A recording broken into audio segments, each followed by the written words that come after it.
alignment and quality in our life. और वो एक साफ और योग्य गुणवत्ता लोगों की तरफ ध्यान होता है। Yes. You know, tonight, how many of you want to know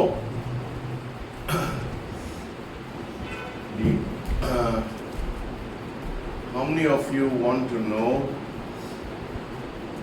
the sign of spirituality in your life? कितने लोग आज की शाम आत्मिकता की पहचान उसके चिन्ह को अपने जीवन में देखना चाहते हैं? How many of us? आप ऐसे कितने लोग? You know, the greatest sign of spirituality और आत्मिक जीवन की सबसे महानतम जो चिन्ह है is hunger. वो है उसके प्रति भूख। बोलिए, बोलिए, मेरा हमारा पीछे बोलिए। The greatest sign, महानतम चिन्ह, महानतम चिन्ह, greatest sign of spirituality महानतम चिन्ह आत्मिकता के लिए, महानतम चिन्ह आत्मिकता के लिए is hunger in our life. अपने जीवन में परमेश्वर की उपस्थिति के भूखे होना। If you are not hungry, यदि आप परमेश्वर की उपस्थिति के लिए भूख नहीं है, it means there is something wrong in your life. इसका मतलब कुछ गड़बड़ है जीवन में। Yes. A child of God should always hunger for the presence of God. परमेश्वर के संतान, उसके बच्चे को परमेश्वर की उपस्थिति के लिए हर समय भूखा होना। If you are not hungry for the presence of God, यदि आप परमेश्वर की उपस्थिति के लिए भूखे नहीं हैं, तो then you will be contaminated with the things of the world. इसका मतलब है आप संसार की बातों में सम्मिलित हैं, उधर चले गए। You know, because if you do not have hunger for Him, यदि आप उसके लिए परमेश्वर के लिए भूखे नहीं हैं, your heart will always run towards the world. और तब उस स्थिति में आपका हृदय जो है संसार की तरफ दौड़ेगा, भागेगा। So you can have a check over your life. तो इसलिए अपने जीवन को स्वतः आपको जांच लेने की जरूरत है। Every morning you can do a checkup in your life. हर एक सुबह अपने जीवन को आपको आंकलन करने की जरूरत है, जांचने की जरूरत है। Nobody has to judge you. कोई व्यक्ति आपको जांचेगा नहीं, Nobody has to condemn you. कोई व्यक्ति आपके ऊपर दोष भी नहीं लगाएगा। Your heart will condemn you. आपका हृदय ही आपको दोषी When ठहराएगा। you get up in the morning, जब आप सुबह जागें, when you examine your heart, अपने हृदय को जब आप जांचें, and when you see there is no hunger in your life, जब आप देखेंगे कि परमेश्वर की उपस्थिति के लिए आपके पास भूख नहीं है, it means there is something wrong in your life. इसका मतलब आपके जीवन में कुछ गड़बड़ है। Yes. A person, whenever a person is close to God, he'll have hunger for God. और वो व्यक्ति जो परमेश्वर के नजदीक होता है, करीब होता है, उसके पास परमेश्वर के लिए भूख होता है। Yes. You know, you will not be satisfied with the ordinary Christian life. आप एक साधारण मसीह जीवन जी करके संतुष्ट नहीं रहेंगे। No. Let us look into the physical sense. When a person is hungry, और हम उसको शारीरिक रीति से समझने की कोशिश करेंगे। एक व्यक्ति जब भूखा होता है, what happens when a person is hungry? जब एक व्यक्ति भूखा होता है शारीरिक स्थिति से, तो क्या होता है? He wants to eat more and more, more and more, more and more. वो ज्यादा और ज्यादा और बहुत ज्यादा खाने की सोचेगा, करेगा। Yes. It is the same thing in our spiritual realm also. उसी प्रकार हमारे आत्मिक जिंदगी के अंदर भी वही बात लागू होती है। If you do not have hunger in your life, यदि आपके जीवन में परमेश्वर के प्रति भूख नहीं है, तो God cannot do great things in your life. परमेश्वर आपके जीवन में महान कार्य को नहीं करेगा। Supernatural things cannot happen in your life. अलौकिक कार्य आपके जिंदगी में नहीं होंगे। Great things cannot happen in your महान life. कार्य आपके जीवन में नहीं होंगे। You know why? मालूम है क्यों? Because you are like the rest of the world. क्योंकि आप संसार के संसारिक लोगों के जैसे ही हैं। But the Bible says लेकिन बाइबल बताती है, you are called to be set apart. आप अलग होने के लिए बुलाए गए हैं। बोलिए, आप बोलिए। लोग किसके लिए बुलाए हैं? अलग होने के लिए बुलाए गए हैं। You have been called to be set apart. आप बुलाए गए हैं ताकि आप अलग किए जाएं। When will you be set apart? कब हम अलग होंगे? When you have hunger. जब हमारे पास परमेश्वर के प्रति भूख होगा। You should be flooded with hunger in your life. अपने जीवन में भूख से आप पीड़ित हो जाएं। You know, when you are full of hunger, जब आप बहुत भूखे होंगे, भूख से ग्रसित रहेंगे, you will not mind what people are telling you. लोग आपको क्या कह रहे हैं इस तरफ आपका ध्यान कदापि न जाए। Yes, they may call you glutton, they may call you are overeating, they may call you all kinds of names. और हो सकता है आपको कई प्रकार के शब्दों का इस्तेमाल करें कि बहुत खाने वाला है या पागलपंथी या इस तरीके से कई तरह से। You know, but you will not mind it. आप उनके जो टिप्पणी है, उनकी टीका टिप्पणी है, उस तरफ आपका ध्यान नहीं जाएगा, Because you want to satisfy yourself. क्योंकि आप अपने आप को संतुष्ट करने पे लगे It रहेंगे। is in the same way उसी प्रकार से when you have hunger for God, जब परमेश्वर के लिए आपके पास भूख होगा, people say you are mad, लोग आपको पागल कहेंगे, people say you are crazy, लोग बाग आपको एक क्रेजी पागल टाइप का बोलेंगे, people will say you are spending too much of time in the presence of God, लोग आपको कहेंगे कि वो बहुत समय परमेश्वर के पास लगाता है, because they don't understand that the hunger you have, they will not be able to understand or know the hunger you have in your life. क्योंकि वो आपके अंदर जो परमेश्वर के प्रति एक भूख है, उसको कदापि समझ न पाएंगे कि आपके अंदर परमेश्वर के लिए कैसा भूख है। And a Christian एक मसीही can choose his level of spirituality. वो चुनाव कर सकता है अपने आत्मिक जीवन के स्तर को। Where do you want to be in your Christian life? आप अपने मसीह जीवन को कहां पर रखना चाहते हैं, ये आपके ऊपर Do है। you want to be in a low level? क्या आप चाहते हैं कि निचले स्तर के मसीह रहें, Do you want to be in a mid level? या आप मध्यम मसीह बनना चाहते हैं, Or you want to touch the invisible? लेकिन या फिर आप अदृश्य को छूना चाहते हैं? You have to make the choice. ये आपके ऊपर निर्भर करता है चुनाव करना। You have to make the determination. आपको उसको संकल्प लेना पड़ेगा क्या करना चाहते हैं। Yes. You have to choose आपको चुनाव करना है what kind of life you want to lead. किस तरह का जीवन आप जीना चाहते Do you हैं। want to lead a mediocre Christian life? ये आप एक साधारण मसीह जीवन जीना Or do चाहते you हैं, want to lead थोड़ा यीशु मसीह, थोड़ा दुनिया, ना? या फिर Little थोड़ा of सा the यीशु मसीह में रहना चाहते हैं, थोड़ा सा संसार में रहना चाहते हैं। Or you want, I want only Jesus. I want only Him. या फिर आप ऐसे बनना चाहते हैं, मुझे सिर्फ यीशु चाहिए। When you reach that place, जब उस स्थान तक पहुंचेंगे, you will see your spiritual eyes will open and you'll see, you'll be more sensitive, more conscious of the spiritual realm than your physical realm. आप शारीरिक स्थिति से आत्मिक स्तर के उस मुकाम पर पहुंचेंगे कि अदृश्य अपने विवेक से आप अदृश्य चीजों को, उस अलौकिक चीजों को आप देख पाएंगे। Let us turn to James. आइए याकूब की पत्री को निकालें। James chapter 4 याकूब उसका 4वां अध्याय verses 8. उसका 8वां पद। याकूब 4:8। Draw near to God and He will draw near to you. Cleanse your hands, you sinners, and purify your heart, you double-minded. परमेश्वर के निकट आओ तो वह भी तुम्हारे निकट आएगा। हे पापियों, अपने हाथ शुद्ध करो, और हे दुचित्ते लोगों, अपने हृदय को पवित्र करो। Yes. If you are a double-minded person, यदि आप दो चित्ते मन के हो, if you are a double-minded person, यदि आप दो दिमाग के व्यक्ति हो, you will not be able to draw close to God. आप परमेश्वर के निकट नहीं आ सकते। And if you do not draw close to God, यदि आप परमेश्वर के निकट नहीं आएंगे, God will not draw close to you. परमेश्वर आपके निकट नहीं आएंगे। Very simple. बहुत साधारण बात है, Very simple. बहुत साधारण सी बात है। It all depends on how close you want to come to God. और ये निर्भर करता है कि आप परमेश्वर के कितने निकट आना चाहते हैं। Yes. It all depends on you. ये आप हमारे ऊपर निर्भर करता है। You know, most Christians, अधिकांश मसीही, majority of Christians, बहुसंख्यक मसीही, कितना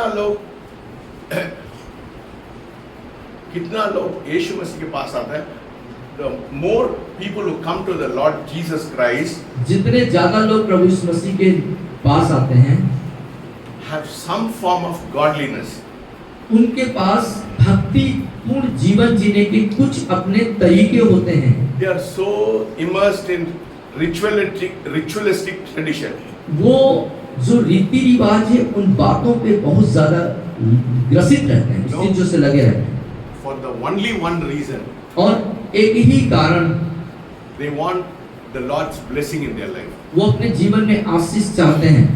You know, the Lord spoke to me a few about a week back. The Lord told me, और कुछ सप्ताह पहले परमेश्वर ने आपसे बात की, He said, "My son, मेरे बेटे, many people come to me only for blessing.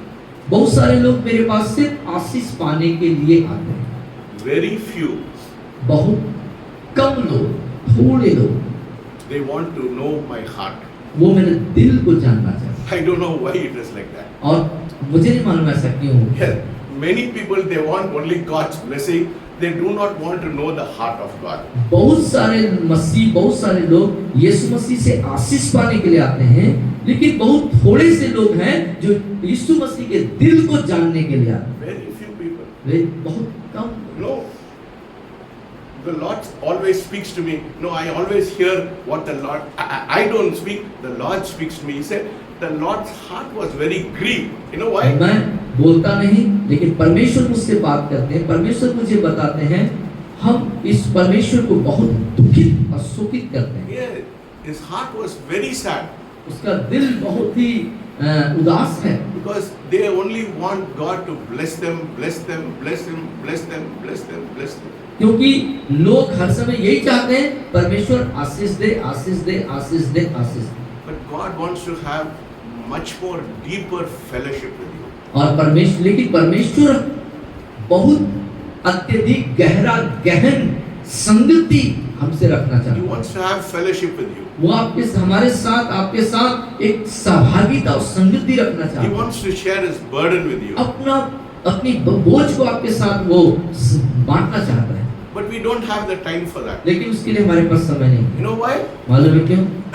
The Bible says in 1 John, पहले यूहन्ना में बाइबल बताती है, you know, why? Let us turn to 1 John, पहले यूहन्ना की पत्री verses, chapter 2, verses 15, 16 and 17. और 15, 16, 17 दूसरा अध्याय उसका 15, 16, 17। पढ़िए. Do not love the world or the things in the world. If anyone loves the world, the love of the Father is not in him. For all that is in the world, the lust of the flesh, the lust of the eye, and the pride of life is not of the Father, but is of the world. And the world is passing away, and the lust of it. But he who does the will of God abides forever. तुम न तो संसार से और न संसार में की वस्तुओं से प्रेम रखो। यदि कोई संसार से प्रेम रखता है तो उसमें पिता का प्रेम नहीं, क्योंकि जो कुछ संसार में है अर्थात शरीर का अभिलाषा और आंखों की अभिलाषा और जीविका का घमंड, यह पिता की ओर से नहीं परंतु संसार ही की ओर से है। संसार उसकी अभिलाषाएं दोनों मिटते जाते हैं, पर जो परमेश्वर की इच्छा पर चलता है वह सर्वदा बना रहेगा। You know, that is the nature. That is how people are. That is how even Christians are. Even Christians who call themselves born again Christians, those who say they have been washed with the blood of Jesus, they compromise with the world. यहाँ तक कि वे लोग जो मसीह कहलाते हैं, उद्धार पाए हुए लोग हैं और प्रभु यीशु मसीह के लहू से धुले हुए कहते हैं, वो भी संसार के जैसे ही जीवन को जीते हैं। They are dominated by the flesh, by the lust of the flesh, by the lust of the eye and the pride of life. और वे जो हैं शरीर की अभिलाषा, आंखों की अभिलाषा, जीविका के घमंड से जो है वश में है, उसके वश में है। But this will be for only 60 years, 70 years, 80 years. लेकिन ये सब चीजें जो है 60 साल, 70 साल, 80 साल तक This चलेगी will pass away. और ये सब कुछ ऐसा समय चला जाएगा। Those who do the will of God लेकिन वे जो परमेश्वर की इच्छा के अनुसार करेंगे will abide forever. वो सर्वदा बने रहेंगे। आप लोग सर्वदा बना रहना चाहते हैं or you want to be with the world which will pass away after? It is like a vapor.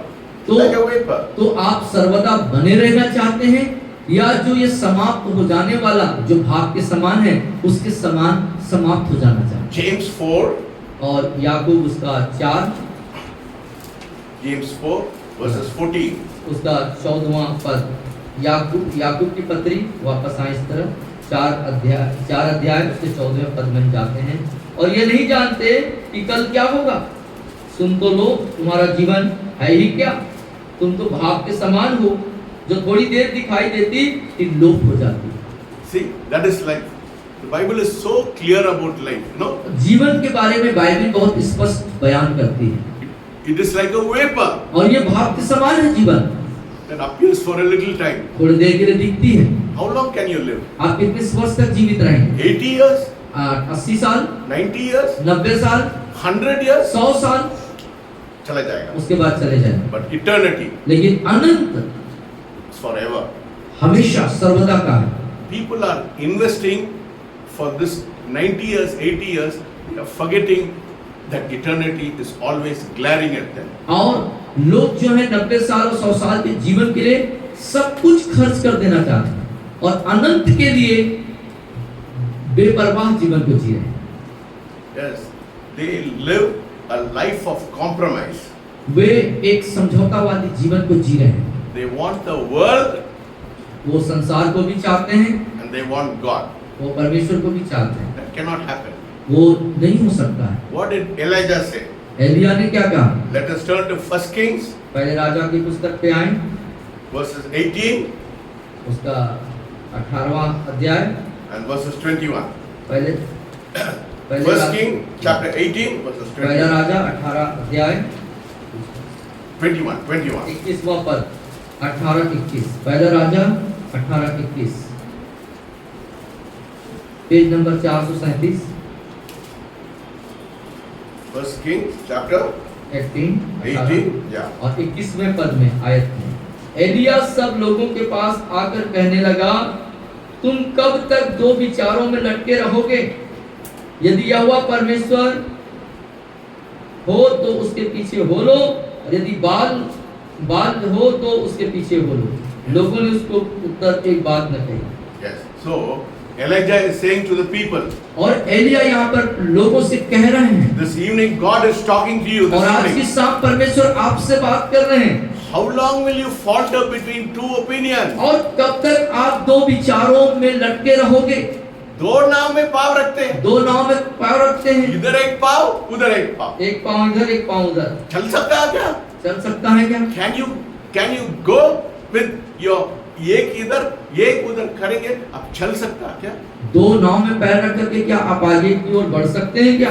If the Lord is God, यदि परमेश्वर प्रभु परमेश्वर है, follow him. उसको अनुसरण करें। But if the world is your God, यदि संसार आपका ईश्वर है, follow him. आप उसके पीछे जाओ। Don't come to God. आप परमेश्वर के पास आने की जरूरत नहीं है। Half-baked Christians, God does not like a half-baked Christian. और आधा अधूरा मसीह परमेश्वर पसंद नहीं करता। What does the Bible say? Bible क्या बताती है? Let us turn to Revelation, प्रकाशित वाक्य में है, आखिरी किताब, chapter 3, तीसरा अध्याय verses 16. और उसका 16वां पद। इसलिए कि तू गुनगुना है और न ठंडा है और न गर्म, मैं तुझे अपने मुंह में से उगलने पर हूँ। Yes. Here, see, this is the testimony. This is what Jesus said. I am not saying. मैं नहीं कह रहा हूँ, ये वो बात है जो यीशु मसीह ने कहा। यीशु मसीह ने कहा, you are neither, you are, because you are lukewarm and neither hot nor cold, I will vomit you out of it. और तू गुनगुना है, न ठंडा है न गर्म, मैं तुझे अपने मुंह से उगलने पर हूँ। Yes. You'll spit you out. मैं तुम्हें ऐसे उगल दूंगा। You either be hot या तो तुम ठंडे गर्म रहो, or you either be cold. या तो फिर ठंडा रहो। ना? बीच में मत रहना.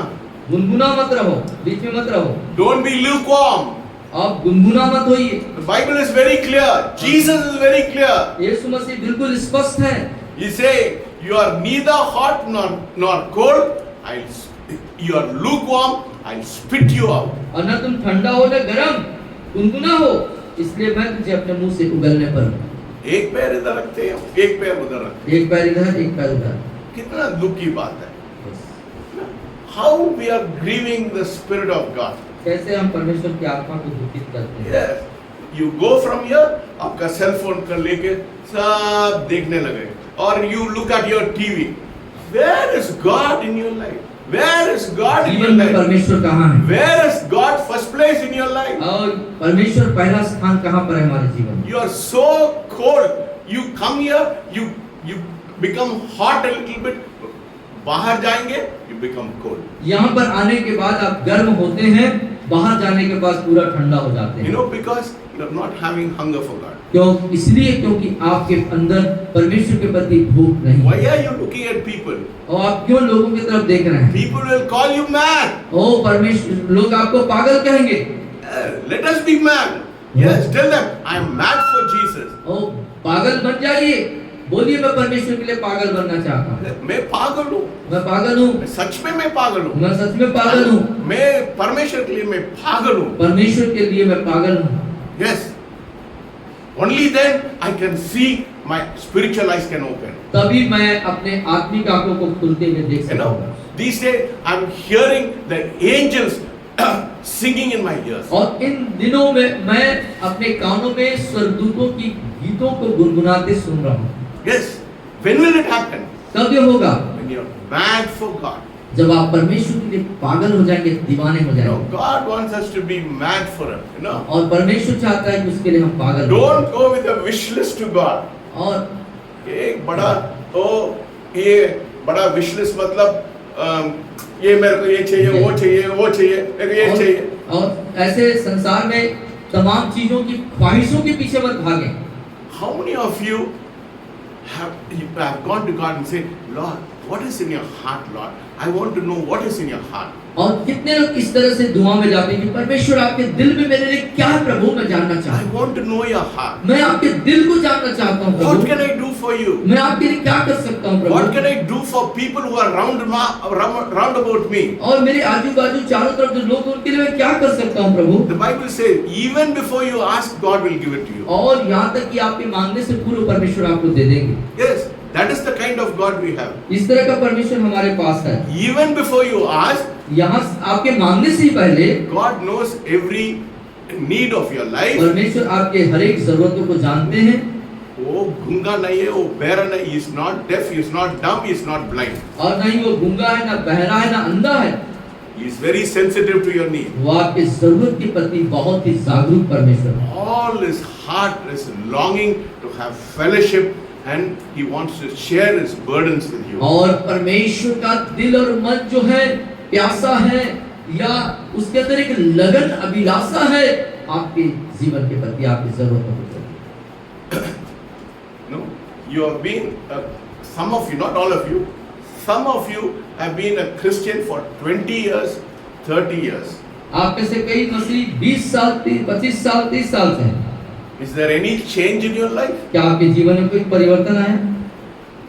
Same old nature. वही पुराना जीवन, वही स्वभाव।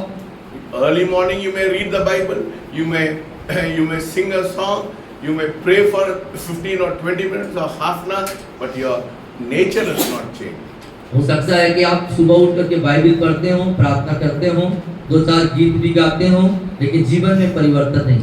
Same nature, वही स्वभाव, same gossip, वही गपसप, same bitterness, वही कड़वाहट, same envy, वही ईर्ष्या, same jealousy, वही जलन, same pride, वही घमंड, same evil speaking, वही बुराई की बातें करना, same anger, वही क्रोध, same using abusive language. वही उसी प्रकार के गंदे शब्दों का उपयोग।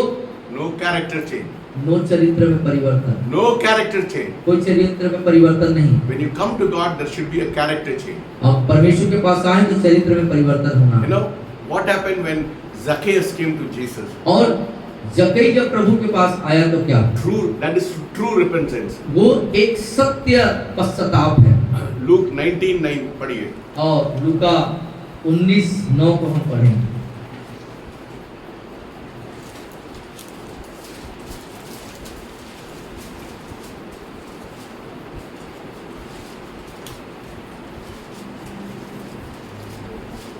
तब यीशु ने उससे कहा, 19:8 पढ़िए। जक्कई ने खड़े होकर प्रभु से कहा, हे प्रभु, देख मैं अपनी आधी संपत्ति कंगालों को देता हूँ। यदि किसी का कुछ भी अन्याय करके ले लिया है तो उसे 100 गुना फेर देता हूँ। See, when you come to Jesus, what happens? There is a character change. जब यीशु के पास हम आते हैं तो हमारे चरित्र में परिवर्तन आ जाता है। He was a tax collector. वो एक चुंगी लेने वाला व्यक्ति था। He used to take money from people. वो लोगों से पैसा लिया करता था। Yes, he used to take unnecessary. They used to put tax on people and he used to take lot of money. लोगों के ऊपर वो कर लगाता था और अनावश्यक रुपए वसूल करता था। But when he came to Jesus, लेकिन जब वो प्रभु यीशु मसीह के पास आया, see, there is a change in his life. तब उसके जीवन में एक परिवर्तन आया। That is what will happen. वही बात हो जाती When you है। come to Jesus, जब आप यीशु के पास आते हैं, there will be a change in your life. तब आपके जीवन में एक परिवर्तन There will होगा। be a change in your character. आपके स्वभाव और चरित्र में There will be परिवर्तन a आता है। change in your life. आपके जीवन में परिवर्तन आता है। When you meet Jesus, जब आप यीशु से मुलाकात करते when हैं, Jesus comes into your जब life, यीशु आपके जीवन में आ जाते हैं, you will not be the same person. आप वैसे व्यक्ति नहीं रहते You हैं। will be a different एक person. भिन्न व्यक्ति होते हैं। Something different will happen in your कुछ life. आपके जीवन में फर्क और भिन्नता आ जाती है। You will hate your previous life. अपने पुराने जीवन को आप नफरत You will करेंगे। not want to have anything with your old life. पुराने जीवन की कोई भी बात को अपने अंदर आप आने से नहीं चाहेंगे। That is change. यही है परिवर्तन। 20 years, 30 years, there is no change in your life. 20 साल 30 साल से कोई जीवन में परिवर्तन नहीं हुआ। What is the use of being a Christian, going to church on Sunday and praying for half an hour? No change in your character. What does it mean? Sunday को आना और प्रार्थना करना और इन तमाम चीज को करने का कोई मतलब नहीं है जब हमारे अंदर परिवर्तन नहीं है। Yes, God wants us to change. परमेश्वर हमारे अंदर बदलाहट को देखना Is चाहता Lord speaking to you this evening? है। ये आज की शाम परमेश्वर हमसे बातचीत कर रहा है। कर रहा है? कर रहा है, नहीं कर रहा है? कर रहा है। Yes, God is speaking to you. परमेश्वर हमसे बात कर रहा है। What are the things which is grieving the Holy Spirit? वो कौन कौन सी चीजें हैं हमारे जीवन में जिससे पवित्र आत्मा को शोकित दुखित करते हैं। Let us turn to Ephesians chapter 4. इफिसियों 4 अध्याय verses 29. 29 Ephesians 4:29. इफिसियों उसका 4 अध्याय 29वां पद।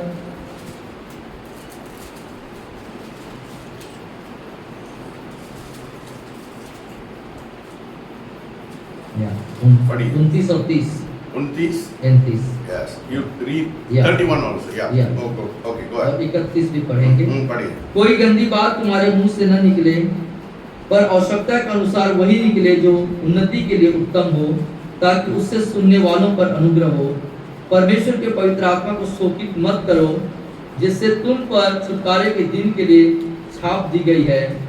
सब प्रकार की कड़वाहट और प्रकोप और क्रोध और कलह और निंदा, सब बैर भाव समेत तुम से दूर हो जाए। Yes.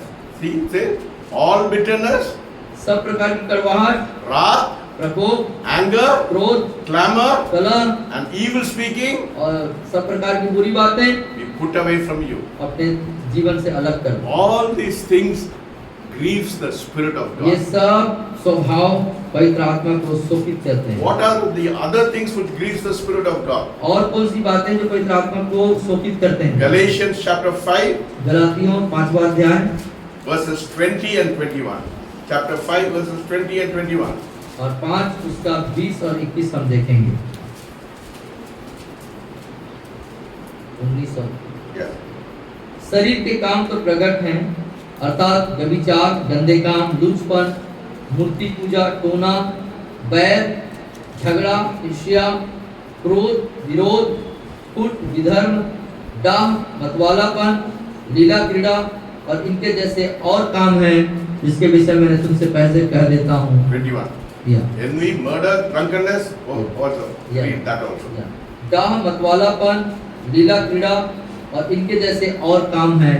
So, these are the things of the flesh which has to be removed from our life. और ये शरीर के काम है जो हमारे शरीर से जीवन से अलग होना है। And what should we have in our life? लेकिन कौन सा चीज हमारे जीवन में होना चाहिए?